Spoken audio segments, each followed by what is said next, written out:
वो कमरा राजवीर भैया का है और माँ तक को उस कमरे में जाने की इजाजत नहीं है। यहाँ तक कि उस कमरे की सफाई करने के लिए भी उन्होंने एक खास नौकर रखा है। खास नौकर मतलब ये कि राजवीर भैया के कमरे की सफाई करने वाला नौकर सुन और बोल नहीं सकता, और उस नौकर के लिए भी भैया ने कुछ खास नियम बना रखे हैं। उस नौकर को भैया ने एक खास घर में रखा है जहाँ से वो कहीं बाहर नहीं जा सकता, और उसके घर को हाई सिक्योरिटी की निगरानी में रखा जाता है ताकि उसकी जान को कोई खतरा ना हो। रोज सुबह 9 बजे उसे भैया के कमरे की सफाई करने के लिए लाया जाता है और उसके घर से हमारे घर पहुँचने तक पूरे रास्ते उसकी आंखों पर पट्टी बंधी रहती है। क्या? पर क्यों? ये तो बहुत अजीब है। हाँ, अजीब तो है। राजवीर भैया औरों से बहुत अलग है। उनके कमरे में कभी लाइट नहीं जलती। लाइट नहीं जलती? भला बिना लाइट के वो कमरे में चलते कैसे हैं? ये तो हम में से कोई भी नहीं जानता, और शाम ढलने के बाद आज तक राजवीर भैया को कभी किसी ने नहीं देखा, क्योंकि शाम ढलते ही वो खुद को इस कमरे में लॉक कर लेते हैं। पर क्यों? तूने कभी जानने की कोशिश नहीं की? नहीं, मुझे मरना है क्या? एक बार हमारी एक नौकरानी ने चोरी छुपे उनके कमरे में जाने की कोशिश की थी। जानती है उसके साथ क्या हुआ? क्या? वो पागल हो गई। मिशा की बात सुन इश्की के मन में राजवीर के कमरे का सच जानने की उत्सुकता और बढ़ गई, और उसने मन में सोचा, ये राजवीर के कमरे में आखिर ऐसा है क्या जो उसने खास नौकर रखा है, और भला उस नौकर को इतनी कड़ी निगरानी में क्यों रखा है? जरूर उस नौकर को उस कमरे का पूरा राज पता है। हो सकता है राजवीर ने अपने कमरे में कोई खजाना या पैसा रखा हो। आफ्टर ऑल वो इतना अमीर जो है, मुझे इस राज का पता लगाना ही होगा। ये सोचकर इश्की सही मौके का इंतजार करने लगी, और जल्द ही उसे ये मौका मिल गया। कुछ दिनों बाद मिशा के भाई राजवीर की शादी तय हो गई। ये शादी दिन के वक्त की जा रही थी। शादी वाले दिन जैसे ही राजवीर मंडप पर पहुंचा और पंडित जी ने पाठ पढ़ना शुरू किया, तो इश्की ने मन में सोचा, यही सही मौका है राजवीर के कमरे में जाने का, क्योंकि वो तो अभी शादी की रस्मों में उलझा रहेगा और बाकी लोग भी शादी एंजॉय कर रहे हैं, तो मुझे उसके कमरे में जाते हुए कोई नहीं देख पाएगा। ये सोच इश्की चोरी छिपे राजवीर के कमरे में घुस गई, पर वहाँ घना अंधेरा था, क्योंकि उस कमरे में एक भी खिड़की नहीं थी और ना ही लाइट थी। इश्की ने अपने मोबाइल की टॉर्च को जलाया तो वो ये देखकर हैरान रह गई कि उस कमरे में हर दीवार पर पर्दे लगे हुए थे। इतना अजीब कमरा है, भला दीवारों को पर्दों से कौन ढकता है, वो भी लाल पर्दे। मन ही मन ये बड़बड़ाते हुए जैसे ही इश्की ने एक दीवार से पर्दा सरकाया तो इश्की के पैरों तले जमीन खिसक गई। ये नहीं हो सकता, मैंने तो सोचा था यहाँ खजाना मिलेगा, पर यहाँ तो इसका मतलब मिशा का भाई। राजवीर के कमरे का राज जानकर इश्की बुरी तरह से घबरा गई और घबराकर कमरे के बाहर भागी। वो पसीने से भीग चुकी थी और उसकी दिल की धड़कन डर के मारे तेज दौड़ रही थी। उसने किसी तरह खुद को संभाला और मन में ये फैसला लिया कि वो चुपचाप जाकर शादी वाले हॉल में बैठ जाएगी ताकि किसी को उस पर शक न हो, और अगर कहीं मिशा ने उससे पूछा कि वो कहाँ गई थी तो वो कह देगी कि वो वॉशरूम गई थी। यही सब सोचकर इश्की शादी वाले हॉल में जाकर मिशा के बगल में बैठ गई। शादी की रस्में शुरू हो चुकी थी, पर तभी अचानक लाइट चली गई। लाइट के जाते ही सभी लोग पैनिक हो गए। तभी एक प्रोजेक्टर चालू हो गया जिससे सबका ध्यान उस ओर चला गया। उसमें केशव के सारे काले कारनामे सबूत के साथ फ्लैश होने लगे थे। ये देखकर सभी मीडिया वाले उसकी फोटो लेने लगे। वहीं बाकी लोग हैरान थे कि आखिर ये क्या हो रहा था। तभी केशव चिल्लाते हुए बोला, ये सब क्या बकवास है, बंद करो ये सब। वो जल्दी से प्रोजेक्टर के पास जाकर प्रोजेक्टर बंद करने की कोशिश करने लगा कि तभी लाइट ऑन हो गई। राजवीर मंडप से चलकर उनके पास आया और बोला, तो कैसा लगा मेरा सरप्राइज? तुमने मुझे 48 घंटे दिए थे अपनी बेटी से शादी करने के लिए, और देखो इन 48 घंटों में मैं तुम्हें सड़क पर ले आया और तुम्हें सलाखों के पीछे भेजने का इंतजाम भी कर दिया। अब देख लिया ना राजवीर सिंघानिया से उलझने का क्या अंजाम होता है। आज पूरे देश ने देख लिया कि किस तरह से तुम इस देश के साथ गद्दारी कर रहे थे। इसे बोलते हैं जैसा मुंह वैसा तमाचा। राजवीर ने अपना सेहरा उतारा और गुस्से से आगे बोला, ये शादी तुम्हें सबके सामने एक्सपोज करने का सिर्फ एक बहाना था ताकि सभी लोग जान लें कि राजवीर से टकराने का अंजाम क्या हो सकता है। राजवीर के इतना कहते ही घर के अंदर पुलिस टीम आ गई और केशव को अरेस्ट करके अपने साथ ले गई। कुछ देर बाद सभी मेहमान वहां से चले गए। वहीं मीडिया वालों ने राजवीर से कुछ सवाल किए और फिर वो लोग भी वहां से चले गए, सिवाय पंडित जी के, क्योंकि उन्हें वहां रुकने के लिए बोला गया था। जब संजना ने देखा कि अभी भी पंडित जी रुके हुए थे तो उसे एक उम्मीद मिली थी कि अभी भी शायद राजवीर उससे शादी कर लेगा। दादी बोली, राजवीर, ये सब करना था तो शादी का नाटक क्यों किया? क्योंकि मुझे दीवान के शेयर चाहिए थे, जो कि वो शादी वाले दिन ही देता। लेकिन शादी तो तुम्हें 2 दिन के अंदर ही करनी है। तू भूल गया क्या कि तेरे दादाजी ने वसीयत में लिखा था तुझे 29 साल तक शादी करनी होगी, नहीं तो ये सारी प्रॉपर्टी ट्रस्ट में चली जाएगी। और परसों तू 29 साल का होने वाला है। मैं कुछ भी नहीं भूला हूँ दादी, मुझे सब याद है और मेरी शादी आज ही होगी। राजवीर की बात सुनकर अर्णव बोले, क्या तुम संजना से शादी करोगे? नहीं। तुम ये क्या कह रहे हो राजवीर? तुम तो मुझसे प्यार करते हो ना? ये बात तुमसे कह किसने दी? तुमने खुद मुझसे शादी की बात की थी। तुम्हारे बाप के काले कारनामे को सामने लाने के लिए मुझे ये सब करना पड़ा। लेकिन इसमें मेरी क्या गलती है? तुम मेरे साथ ऐसा कैसे कर सकते हो? तुम्हारी क्या गलती है? तुम्हें क्या लगा तुम मेरे साथ गेम खेलोगे और मुझे पता भी नहीं चलेगा? तुम ये सिर्फ इसलिए कर पाई क्योंकि मैंने ऐसा करने दिया। अगर तुम मेरे गुस्से से खुद को बचाना चाहती हो तो अभी के अभी यहाँ से निकल जाओ। राजवीर को इतने गुस्से में देखकर संजना वहाँ से चली गई। अर्णव ने फिर पूछा, तुम्हें अगर उससे शादी नहीं करनी तो किससे करनी है? राजवीर इश्की की तरफ देखने लगा और उसकी तरफ बढ़ गया। ये देखकर इश्की मिशा के कान में बोली, ये डेविल हमारी तरफ क्यों आ रहे हैं?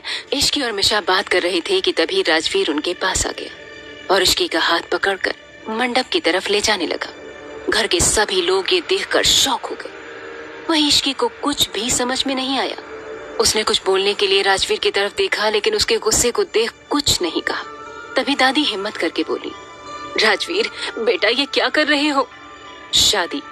राजवीर के इस जवाब को सुनकर सभी घर वाले चुप हो गए, क्योंकि राजवीर के वर्ड के पीछे छिपे गुस्से और इरिटेशन को सब समझ गए। मिशा आगे बढ़कर राजवीर को रुकने के लिए कहती, उससे पहले दादी ने उसका हाथ पकड़कर ना में सिर हिला दिया। मिशा चुपचाप खड़ी हो गई। वहीं राजवीर इश्की को लेकर मंडप में बैठ गया और पंडित जी को मंत्र पढ़ने को कहा। इश्की अपने मन में बोली, ये क्या हो रहा है मेरे साथ? मेरी शादी, वो भी इस डेविल से? नहीं, मैं जरूर कोई सपना देख रही हूँ। इश्की ये सब सोचकर उम्मीद भरी नजरों से सबकी तरफ देखने लगी, जैसे कह रही हो कि बचा लो। मिशा भी उसकी शक्ल देखकर बेचारी सी शक्ल बना लेती है। ये देख इश्की समझ गई कि अब कोई भी इस शादी को नहीं रोक सकता। फिर भी इश्की हिम्मत करके राजवीर से बोली, ये आप क्या कर रहे हैं मिस्टर सिंघानिया? मुझे आपसे शादी नहीं करनी। इश्की की बात सुनकर राजवीर उसे गुस्से से देखने लगा। ये देख इश्की डर कर चुप हो गई और गर्दन नीचे कर ली। तभी पंडित जी ने फेरों के लिए कहा। राजवीर खड़ा हो गया, लेकिन इश्की बैठी रही। ये देख राजवीर ने उसे खड़ा किया और फेरे लेने लगा। इश्की भी धीरे धीरे कदम बढ़ाते हुए उसके साथ फेरे लेने लगी। 7 फेरे खत्म होने के बाद दोनों फिर से बैठ गए। पंडित जी ने राजवीर को मंगलसूत्र पहनाने को बोला। राजवीर ने वो मंगलसूत्र लेकर इश्की को पहना दिया और उसकी मांग भर दी। शादी की रस्में पूरी हुई। आप दोनों आज से पति पत्नी हैं। अब आप लोग बड़ों का आशीर्वाद ले लीजिए। ये सुनकर इश्की अपने होश में आई और सोचने लगी, ये मेरे साथ क्या हो गया? मेरी इतनी जल्दी शादी हो गई और वो भी इस डेविल से। मैं कैसे रहूंगी इसके साथ? राजवीर उसे लेकर दादी के पास चला गया और उनसे आशीर्वाद लिया। राजवीर और किसी के पास नहीं गया। ये देख अर्णव और कोमल को बुरा लगा, पर सभी को इसकी आदत हो गई थी। तुमने इश्की से शादी कर ली वो तो ठीक है, लेकिन जिस वजह से की है उसके लिए ये शादी वैलिड नहीं है। इश्की की उम्र अभी 19 साल है और लड़कियों की शादी की लीगल एज अब 21 हो गई है। कोर्ट इस शादी को एक्सेप्ट नहीं करेगा और तुम्हारी मैरिज भी रजिस्टर नहीं होगी। आप इसकी चिंता मत कीजिए। मैंने वसीयत में अपनी शादी की एज 29 साल से 32 साल करवा दी है। इसका मतलब हमारे पास इश्की की उम्र 21 साल होने तक का टाइम है। जब इश्की 21 साल की होगी तो शादी रजिस्टर हो जाएगी। ये कहते हुए राजवीर सीधे अपने रूम में चला गया और नीचे सभी लोग खड़े उसे देखने लगे। उसके जाने के बाद कोमल इश्की के पास आई और उसे प्यार से आशीर्वाद देते हुए बोली, बेटा अब इस पवित्र बंधन में बंध गई हो तो इसे पूरे दिल से निभाना। मिशा बोली, पवित्र बंधन में या जबरदस्ती के बंधन में? अपने भाई को रोका क्यों नहीं? उसकी बात सुन दादी बोली, मिशा शांत हो जाओ, जो होना था वो हो गया। इश्की बेटा, तुमने अभी तक राजवीर का सिर्फ गुस्सा देखा है, लेकिन मेरा यकीन मानो, उसका दिल बहुत साफ है। तभी मिशा उसका हाथ पकड़कर अपने रूम की तरफ ले गई। अंदर जाते ही इश्की मिशा से बोली, पता है मैं मंडप में उस दिन को कोस रही थी जब मैं तुमसे मिली। अब इसमें मेरी क्या गलती है? तो कुछ बोली क्यों नहीं? मैंने कहने की कोशिश की, लेकिन उन्होंने ऐसे घूर कर देखा कि मैं चुप हो गई। हाँ तो चुप होने का नतीजा देख, अब तो उनकी पत्नी बन गई है। तभी उनके रूम में कोमल आ गई और वो इश्की को देखते हुए बोली, इश्की तुम अब इस रूम में नहीं रहोगी, बल्कि राजवीर के रूम में रहोगी। बिल्कुल भी नहीं आंटी, आप मुझे उस डेविल के साथ रहने को कैसे कह सकती हैं? आप जानती है ना कि जब भी वो घर आते हैं तो मैं डर की वजह से रूम से बाहर ही नहीं निकलती। ऐसे में मैं उनके रूम में कैसे रह सकती हूँ? नहीं, मैं नहीं जाऊंगी। तभी रूही रूम में आते हुए बोली, इश्की अगर तुम भाई के रूम में नहीं गई तो भाई तुम्हें लेने यहाँ आ जाएंगे। ये आप क्या कह रही हैं दी? शुभ शुभ बोलिए। तो तुम भी शुभ शुभ करो और चलो हमारे साथ। इश्की ने अपनी नाइट ड्रेस और कुछ कपड़े लिए और कोमल के साथ राजवीर के रूम की तरफ चली गई। कोमल इश्की को लेकर राजवीर के रूम के बाहर रुककर इश्की से बोली, बेटा तुम अंदर चली जाओ। एक तो आप मुझे डेविल के हवाले कर रही हैं, ऊपर से आप अंदर भी नहीं जा रही हैं। ऐसी बात नहीं है बेटा कि मैं तुम्हें अकेला छोड़ रही हूँ, बल्कि बात ये है कि राजवीर के रूम में सभी घर वालों को जाना मना है। तब तो मैं भी अंदर नहीं जाऊंगी, क्या पता मुझे देखकर वो गुस्सा हो जाए। ऐसा कुछ नहीं होगा, राजवीर तुम्हें कुछ नहीं कहेगा, तुम अंदर जाओ। इश्की ने आगे कुछ नहीं कहा और वो रूम का दरवाजा खोलकर अंदर देखने लगी। फिर कोमल से बोली, ये कितना बड़ा रूम है, ऐसा लग रहा है कि अंदर एक अलग ही दुनिया है। इस बारिश की हिम्मत करके अंदर चली गई। क्या होगा इनका आने वाला कल? क्या इश्की और राजवीर निभा पाएंगे इस रिश्ते को? कैसे निकलेगा राजवीर आने वाली परेशानियों से? कैसी होगी इनकी फर्स्ट नाइट? इश्की ने अंदर जाकर इधर उधर देखा, लेकिन उसे राजवीर कहीं नहीं दिखा। उसने एक चैन की सांस ली और फिर मिशा को कॉल करने लगी। उधर मिशा कॉल उठाते ही बोली, क्या हुआ? कुछ नहीं, अभी तक डेविल दिखा नहीं है। चिल कर यार, तुमने थोड़ी ना कुछ किया है, जो किया है भाई ने किया है, और वैसे भी तेरी कोई गलती ही नहीं है, इसलिए उनसे डरने की कोई जरूरत नहीं है। चिल की बच्ची, मैं यहाँ तेरी वजह से फंसी हूँ। ना मैं तेरे कहने पर घर आती और ना ही ये सब होता। आज की रात बीत जाने दे, कल सुबह देख मैं क्या करती हूँ तेरे साथ। अच्छा अगर इतना ही डर लग रहा है तो भाई के आने से पहले चेंज कर ले और सो जा। जहाँ जान का खतरा होता वहाँ नींद कहाँ आती है?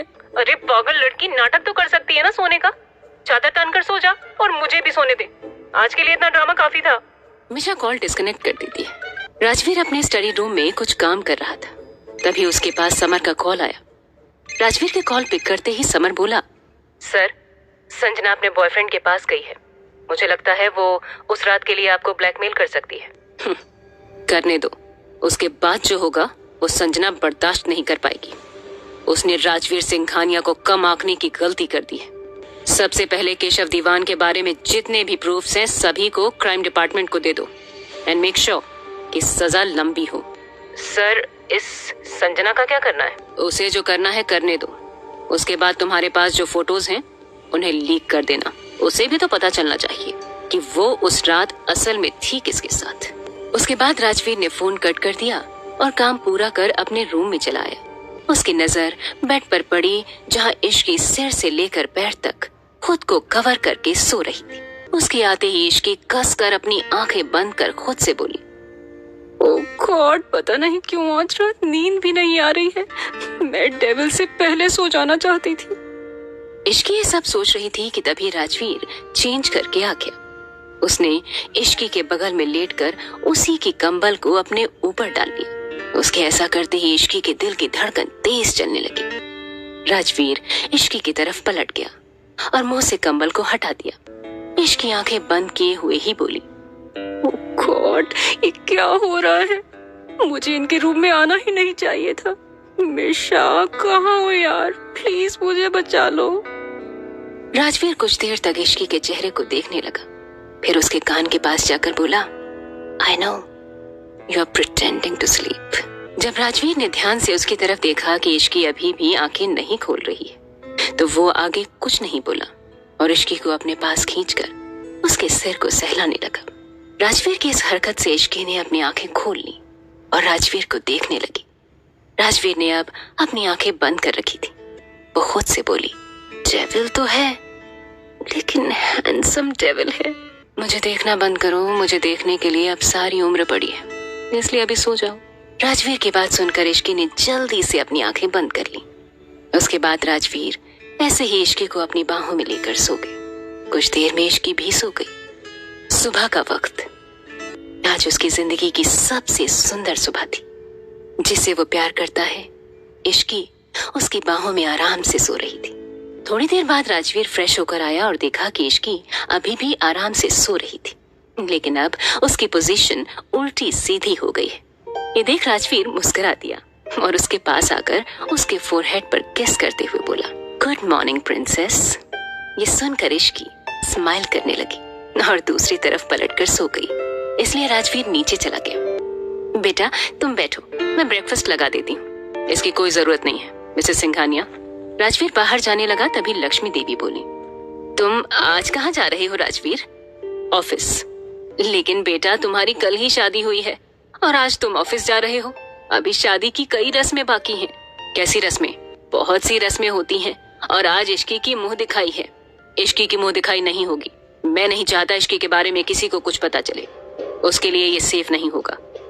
राजवीर की बात से सहमत होकर अर्णव बोले, राजवीर सही कह रहा है माँ, अभी इश्की के लिए ये सही नहीं है। वो अभी बहुत छोटी है, उसमें ज्यादा समझ नहीं है, वो बाहर के लोगों को हैंडल नहीं कर पाएगी। ठीक है, नहीं होगी मुंह दिखाई, लेकिन पहली रसोई की रस्म और एक पूजा करवानी है, वो तो कर सकते हैं ना? ठीक है, लेकिन हमारी नई बहू है कहाँ? राजवीर सबकी बात सुनकर फिर ऊपर चला गया। इश्की अभी भी आराम से सोई हुई थी। इश्की उठ जाओ, सुबह हो गई, बस थोड़ी देर और प्लीज। जब राजवीर ने देखा कि इश्की नहीं उठ रही है तो वो उसके पास गया और चादर खींच ली, जिससे इश्की गुस्से से उठकर आंखें मसलती हुई बोली, हिम्मत कैसे हुई मेरे ऊपर से चादर हटाने की? राजवीर इश्की को ऐसे देखकर मुस्कुराया, फिर उसके फोरहेड पर किस करके बोला, जाओ रेडी हो जाओ, नीचे सब तुम्हारा वेट कर रहे हैं। इश्की बेड से उठकर रूम से बाहर जाने लगी। राजवीर आगे कुछ कहता उससे पहले ही दरवाजे पर किसी ने नॉक किया। राजवीर ने उस ओर बिना देखे ही अंदर आने को कह दिया। एक सर्वेंट अंदर आई। उसने अपने हाथ में एक थाल पकड़ी हुई थी। सर, ये बड़ी मैम ने इश्की मैम के लिए भेजा है और कहा है कि वो आज यही पहनेंगी। अब जाओ और जल्दी से रेडी हो जाओ। इश्की ने राजवीर की बात सुनी, फिर सामने रखी साड़ी की तरफ देखकर मन में बोली, प्रॉब्लम सॉल्व हुई है कि और बढ़ गई है? मुझे तो साड़ी पहनना आता ही नहीं, अब क्या करूं? क्या हुआ? अब जाओ रेडी होने के लिए। इश्की ने जैसे ही राजवीर की आवाज सुनी वो जल्दी से सामान लेकर वॉशरूम की ओर भाग गई। वो साड़ी पहनने की वीडियोस देखकर साड़ी पहनने की कोशिश करने लगी और जैसे तैसे करके साड़ी पहन ली। फिर इश्की खुद को अच्छे से रेडी करने लगी और रूम से बाहर चली गई। इश्की रेड कलर की साड़ी में बहुत खूबसूरत लग रही थी। तभी कोमल इश्की से बोली, इश्की बेटा, तुम्हारी शादी के बाद आज पहला दिन है तो तुम सबका आशीर्वाद ले लो। ये सुन इश्की ने हाँ में गर्दन हिलाई और फिर सबके पैर छूकर आशीर्वाद लेने लगी। तभी दादी बोली, इश्की, आज तुम्हें पहली रसोई की रस्म करनी है। तभी कोमल बोली, माँ मैं बना देती हूँ। इश्की कड़छी चला देगी तो रस्म पूरी हो जाएगी। नहीं कोमल, सबके हाथों का स्वाद अलग होता है, इसलिए मुझे जानना है कि इश्की के हाथों के खाने का स्वाद कैसा है, इसलिए हलवा इश्की ही बनाएगी। वहीं कोमल इश्की को लेकर किचन में चली गई और उसे सब कुछ अच्छे से समझा दिया। कुछ देर बाद इश्की सूजी का हलवा बना रही थी। तभी मिशा ने पूछा, क्या बना रही है? बेवकूफ बना रही हूँ। अरे तो चिढ़ क्यों रही है? मॉम ने तो समझाया ना कि कैसे बनाना है, बस वैसे ही बना। और वैसे भी दादी को मीठा मना है, वो 1 स्पून ही खाएंगी। तो क्या मैं सिर्फ 1 ही स्पून बनाऊं? मैं यहाँ से चली क्यों नहीं गई? ना मैं यहाँ रहती और ना ये शादी में फंसती। पहले उस डेविल का सामना करना पड़ा, फिर ये साड़ी की आफत और अब ये हलवा। ऐसा लग रहा है जैसे मैं ही मरी जा रही थी उससे शादी के लिए। जिसने किया उससे करवाए ना ये सब। हाँ यार, सारी रस्में लड़कियों के लिए ही क्यों होती हैं? लड़कों से भी करवाना चाहिए। ये सब छोड़, मुझे बस 2 मिनट का काम है। तू इसे देख, मैं अभी आती हूँ। ये बन गया है, तू थोड़ा ध्यान देना। ये सुनकर मिशा ने ठीक है कहा तो इश्की वहाँ से चली गई। क्या राजवीर कभी बता पाएगा अपने दिल की बात? क्या इश्की इस रिश्ते को अपना पाएगी? क्या होगा इस जबरदस्ती के रिश्ते का आने वाला कल?